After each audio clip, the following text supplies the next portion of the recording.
So that was a little bit of, I mean, it's a little bit of fun at this point. We're just trying to get it to work. So we tried, this is let's see, so Google Books hadn't quite appeared actually, that's true, right? So I was looking around for long-term stores of somewhat coherent text, right?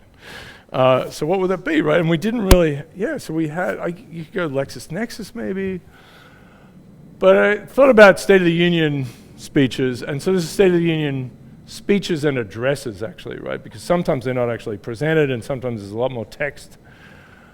And this is using, again, this ANU thing. I was thinking about this, it'd be nice to revisit this with our bigger set of words and of course include some new people here.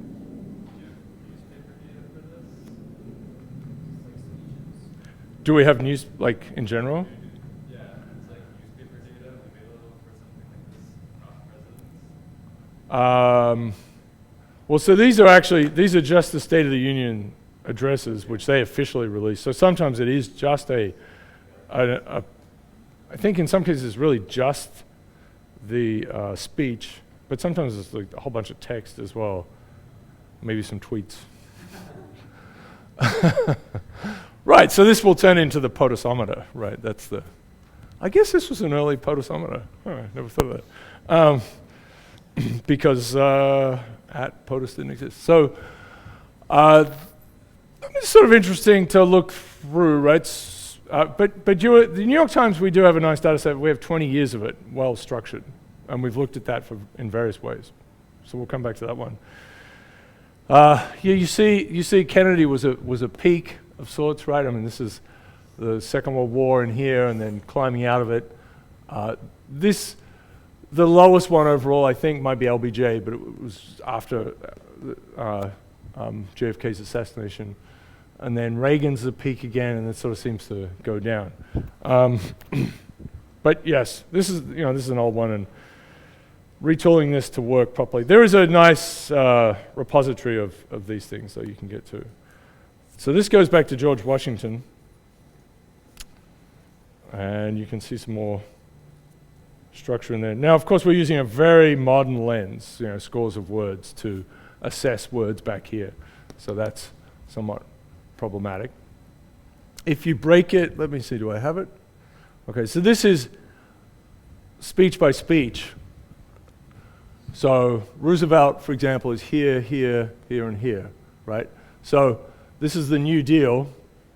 Like things are being talked about, like we're emerging from the Great Depression, and then it's like, right, and this is the Second World War. So this is filled, and these are the lowest overall, and of course they're filled with just talking about the war. John F. Kennedy, right, it's high. This is the speech just after his passing, so it's muted and very negative. I don't know. So Google Books came along and was very promising, but is also, has its limitations. This is a strange thing to, it's some view, right? If you could think of other things that go back for hundreds or maybe thousands of years, that would be good.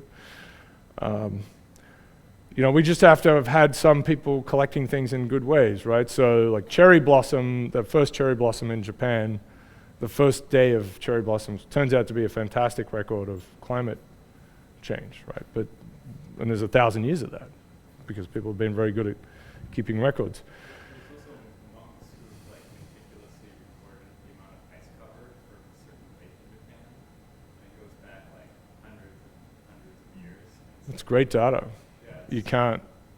Incredible data. And they also calculate percentage of ice that's covering the lake and all that kind of stuff. So they're monks and they can really.